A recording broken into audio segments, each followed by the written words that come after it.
Dear students, welcome to my YouTube channel. आज हम chemical nature and role of ATP and NAD discuss करेंगे और Watson and Crick model of DNA भी study करेंगे और उसके साथ कॉन्सेप्ट ऑफ जीन देखेंगे। आज का ये वीडियो लेक्चर भी बहुत ही इंपॉर्टेंट है, इसलिए इस वीडियो को आखिर तक ज़रूर देख लें और इससे रिलेटेड जो भी क्वेश्चन हो आप कमेंट सेक्शन में ज़रूर पूछ सकते हैं। Let us start. What are ATP and NADs? Chemical nature हम देखेंगे एटीपी और एनएडी का। एटीपी आपने सुना होगा कि ATP is adenosine triphosphate which is mononucleotide, जिसमें एक ही न्यूक्लियोटाइड होता है।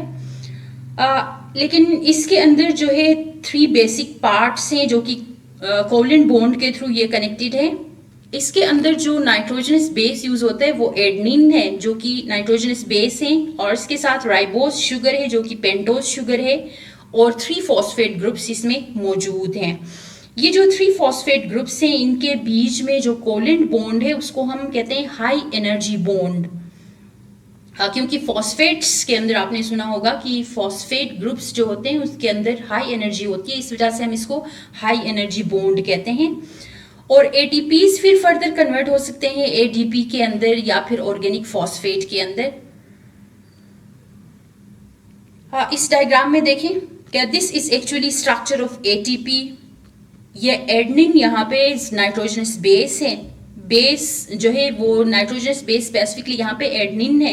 इसके साथ पेंटोज शुगर मौजूद हैं।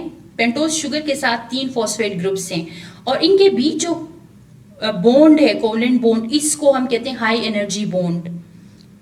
क्योंकि ये फॉस्फेट ग्रुप्स के बीच का जो बॉन्ड होता है उसको हम हाई एनर्जी बॉन्ड कहते हैं। और ये जब एक फॉस्फेट ग्रुप अगर इसमें से निकल जाता है तो हम कहते हैं कि इसको एडिनोसिन डाइफॉस्फेट, क्योंकि 2 फॉस्फेट ग्रुप्स रह जाएंगे उसको हम कहेंगे एडिनोसिन डाइफॉस्फेट। एक और ग्रुप निकल जाता है तो हम कहते हैं एडिनोसिन मोनोफॉस्फेट।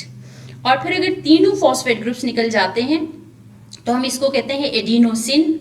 और ये जो एडिनोसिन है this is basically ribose and adenine, इन दोनों को मिला के हम एडिनोसिन कहते हैं। और इसके जो 2 फॉस्फेट ग्रुप्स हैं ये हमारे पास होते हैं जो आईपी जिसको कहा जाता है, जिसको हम ऑर्गेनिक फॉस्फेट्स कहते हैं। 2 फॉस्फेट ग्रुप्स अगर अलग से निकल जाते हैं तो उनके पास भी हाई एनर्जी मौजूद होता है। एटीपी को एनर्जी करेंसी ऑफ सेल भी कहा जाता है। एनर्जी करेंसी ऑफ सेल का क्या मतलब है कि टोटली सेल के अंदर जो है वो एनर्जी एटीपी से ही मिल जाती है। और एटीपी के अंदर एनर्जी कैसे स्टोर होती है, अभी हमने बात की कि फॉस्फेट ग्रुप्स की फॉर्म में। और कैसे बनता है एटीपी, ये ऑक्सीडेशन से बनता है। ऑर्गेनिक मॉलिक्यूल्स हमारे सेल्स के अंदर, ऑर्गेनिक मॉलिक्यूल्स ड्यूरिंग रिस्पिरेशन का जो प्रोसेस होता है उस दौरान ये ऑर्गेनिक मॉलिक्यूल्स के अंदर ऑक्सीडेशन का प्रोसेस होता है और एटीपी की सिंथेसिस हो जाती है। बेसिकली इसमें होता यह है कि एडीपी के अंदर फॉस्फेट ग्रुप ऐड हो जाता है, क्योंकि अभी हमने बात की कि एडिनोसिन डाइफॉस्फेट के अंदर एक फॉस्फेट ग्रुप कम होता है, तो उसमें से एक फॉस्फेट ग्रुप अगर ऐड हो जाता है एडीपी के अंदर तो वो ऑक्सीडेशन का प्रोसेस होता है जिसको हम कहते हैं ऑक्सीडेटिव फॉस्फोराइलेशन। और ये जो प्रोसेस होता है इसको हम कहते हैं ऑक्सीडेटिव फॉस्फोराइलेशन, जिसके अंदर एडीपी के अंदर एक फॉस्फेट ग्रुप ऐड हो जाता है और एटीपी बन जाता है। और ये ऑक्सीडेटिव फॉस्फोराइलेशन का प्रोसेस हमारे सेल में माइटोकॉन्ड्रिया के अंदर होता रहता है, इसलिए कहते हैं माइटोकॉन्ड्रिया को power house of cell. And then we have second type which is known as NAD, nicotinamide adenine dinucleotide. इसके अंदर 2 न्यूक्लियोटाइड्स होते हैं। एक न्यूक्लियोटाइड के अंदर बेस निकोटीनेमाइड होता है, दूसरे न्यूक्लियोटाइड के अंदर बेस एडेनिन होता है। तो बाकी शुगर और फॉस्फेट ग्रुप्स दोनों में वही सेम होंगे, क्योंकि एक न्यूक्लियोटाइड के अंदर 3 कंपोनेंट्स होते हैं जिसमें नाइट्रोजनस बेस होता है, शुगर और फॉस्फेट। तो एग्जैक्टली बेसिस इन दोनों में डिफरेंट होंगे। एक में बेस निकोटीनेमाइड होगा, दूसरे में एडेनिन होगा, बाकी शुगर और फॉस्फेट ग्रुप्स इसमें मौजूद होंगे। तो 2 किस्म के, एक न्यूक्लियोटाइड के अंदर ये कंपोनेंट्स होंगे, दूसरे न्यूक्लियोटाइड के अंदर ये वाले कंपोनेंट्स होंगे। तो मिला के 2 न्यूक्लियोटाइड्स के साथ ये एनएडी बनाता है, निकोटीनेमाइड एडेनिन डाइन्यूक्लियोटाइड। अगेन इसके अंदर भी वही फॉस्फेट ग्रुप मौजूद होता है। फॉस्फेट ग्रुप के थ्रू ये दो न्यूक्लियोटाइड्स एक दूसरे के साथ अटैच हुए हैं। देखें, this is single nucleotide, this is another nucleotide, और बीच में आप देख रहे हैं कि फॉस्फेट ग्रुप मौजूद है। तो इस पूरे को मिला के हम NAD कहते हैं। NAD is basically coenzyme. ये कोएंजाइम के तौर पे काम करता है। कहाँ पे ये काम करता है? डिहाइड्रोजनेसिस के जो एंजाइम्स हैं वहाँ पे ये एज कोएंजाइम के तौर पे काम करता है। इनका बेसिक फंक्शन क्या होता है कि they can oxidize other substances. इस वजह से हम इनको कहते हैं कि दे आर ऑक्सीडाइजिंग एजेंट्स। वो खुद ऑक्सीडाइजिंग एजेंट्स के तौर पे काम करते हैं, वो दूसरों को ऑक्सीडाइज करते हैं पर खुद रिड्यूस हो जाते हैं।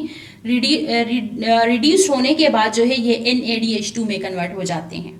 This is this formula of reduced form NADH2। And then we have Watson and Crick model of DNA. 1951 में एरविन चार्गफ ने ये देखा कि जो नाइट्रोजनस बेसिस DNA के अंदर मौजूद हैं वो स्पेसिफिक रेशो में मौजूद हैं। अब उन्होंने ये देखा कि जो एडेनिन है उसकी जो रेशो है वो हमेशा हमेशा थायमिन के बराबर है, और ग्वानिन की जो रेशो है वो साइटोसिन के बराबर है। इसलिए फाइनली उसने ये कहा कि this is basically purines and pyrimidines जो है वो 1:1 रेशो में है। अगर एक DNA के अंदर एक प्यूरिन है तो एक पायरामिडीन लाजमी होगा, और फिर अगर दो प्यूरिन्स है तो दो पायरामिडीन्स होंगे। तो इसी तरह जो है इनका रेशो 1:1 में रहता है, जिसको बाद में चर्गफ रूल कहा गया। इसको हम कहते हैं कि जो प्यूरिन्स है वो पायरामिडीन्स के बराबर पाए जाते हैं DNA के अंदर, जो कि 1:1 रेशो में ये पाए जाते हैं, जिसको हम चर्गफ रूल कहते हैं। After that x-ray diffraction analysis, Wilkins and Rosalind ने एक्सरे डिफ्रेक्शन एनालिसिस के थ्रू DNA का स्ट्रक्चर इन्होंने स्टडी किया, और उन्होंने ये ऑब्जर्व किया कि DNA का जो स्ट्रक्चर है that is double helical structure होती है। और उसके साथ साथ इन्होंने इनकी विड्थ, डुप्लेक्स का जो विड्थ है वो भी बताया कि डुप्लेक्स का विड्थ 2 नैनोमीटर होता है और इसकी लेंथ जो है वो 3.4 नैनोमीटर। आफ्टर दैट फिर ये एक स्टूडेंट फ्रांसिस क्रीक और एक रिसर्च फेलो जो है वाटसन, ये फिर कैम्ब्रिज यूनिवर्सिटी में इन्होंने काम किया कि जिसमें उन्होंने DNA की फिजिकल मॉडल पेश किया, which is known as Watson and Crick model. According to this model, DNA is made up of 2 polynucleotides. इसमें 2 polynucleotides होते हैं। polynucleotide का मतलब ये है कि बहुत सारे न्यूक्लियोटाइड्स की एंड टू एंड कनेक्शन होगी, तो हम उसको एक चेन को कहते हैं polynucleotide। इस तरह के 2 polynucleotides जो है वो आपस में कंबाइन हो जाते हैं, वो आपस में एक दूसरे के आमने सामने आ जाते हैं और फिर DNA का स्ट्रक्चर बन जाता है। और ये 2 चेन्स जो है वो एंटी पैरेलल होते हैं एक दूसरे के। एंटी पैरेलल का मतलब है कि एक चेन 5 से 3 डायरेक्शन में जा रहा है तो दूसरा चेन जो है वो 3 से 5 डायरेक्शन में जा रहा है। और अगेन बेस पेयरिंग इनके अंदर स्पेसिफिक होगी। प्यूरिन्स हमेशा पायरामिडीन्स के साथ बेस पेयर बनाएंगे, एडेनिन हमेशा थायमिन के साथ बनाएगा, साइटोसिन हमेशा ग्वानिन के साथ बनाएगा। तो ये 2 चेन्स आपस में कंप्लीमेंट्री होंगे, इसलिए वो हाइड्रोजन बॉन्ड बनाते हैं और वो आमने सामने से ये 2 चेन्स हाइड्रोजन बॉन्ड के थ्रू जुड़े हुए हैं। इस डायग्राम में देखें, this is actually 5 prime and. 5 prime and कौन सा एंड होता है? पेंटोज शुगर के अंदर जो कार्बन नंबर 5 है वहां पे फॉस्फेट ग्रुप मौजूद है। तो एक एंड जाहिर है पॉलीन्यूक्लियोटाइड चेन का, एक एंड का जो 5 प्राइम एंड जिस पे फॉस्फेट ग्रुप है वो फ्री होगा, और उसी चेन का दूसरे साइड पे कार्बन नंबर 3 पे जो OH ग्रुप है वो फ्री होता है, जिसको हम कहते हैं 3 प्राइम एंड। एक 5 to 3 प्राइम एंड वाला एक चेन इस तरह से होगा, और इसके सामने फिर दूसरा जो चेन होगा वो एंटी पैरेलल में जाएगा। उसका जो 3 प्राइम एंड है वो फिर इसके 5 प्राइम एंड के सामने आ जाएगा। ये इसका फिर जो 5 प्राइम कार्बन नंबर 3 पे जो OH ग्रुप फ्री है वो वाला एंड इसका इस तरह से होगा, और दूसरे साइड पे अगेन ये 5 प्राइम एंड होगा। तो इस तरह के दो चेन्स जब आमने सामने आ जाएंगे तो वो फिर अपने नाइट्रोजनस बेसिस की मदद से एक दूसरे के साथ हाइड्रोजन बॉन्ड बनाएंगे। थायमिन हमेशा एडेनिन के साथ बॉन्ड बनाएगा जो कि डबल बॉन्ड बनेगा, और ग्वानिन हमेशा साइटोसिन के साथ बॉन्ड बनाएगा जो कि ट्रिपल बॉन्ड बनाएगा। तो ये दो चेन्स जो ऑपोजिट या एंटी पैरेलल डायरेक्शन में जा रहे हैं, इसको हम कहते हैं एंटी पैरेलल डायरेक्शन। एक 5 से 3 में जा रहा है, दूसरा 3 से 5 में जा रहा है, और 5 प्राइम एंड का मैंने बताया अभी और 3 प्राइम एंड का भी बताया। तो ये एक दूसरे के साथ कॉम्प्लीमेंट्री बॉन्ड बनाएंगे इस तरह से। और इसके डिस्टेंस भी इन्होंने डिस्कस किया था, जिसमें वो कहते हैं कि कंप्लीट टर्न जो है डीएनए के अंदर, उसकी जो डिस्टेंस होती है 3.4 नैनोमीटर होती है, और एक नाइट्रोजनस बेस और दूसरा नाइट्रोजनस बेस के बीच का जो डिस्टेंस होता है दैट इज 0.34 नैनोमीटर।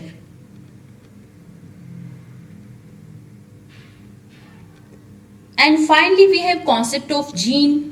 जीन को हम कैसे डिफाइन करते हैं कि gene is basically region of DNA जो कि which is composed of nucleotides. एक पोर्शन होता है, स्मॉल पोर्शन, जिसके अंदर डीएनए की सीक्वेंस होती है या न्यूक्लियोटाइड्स की सीक्वेंस होती है, जिसको हम जीन कहते हैं।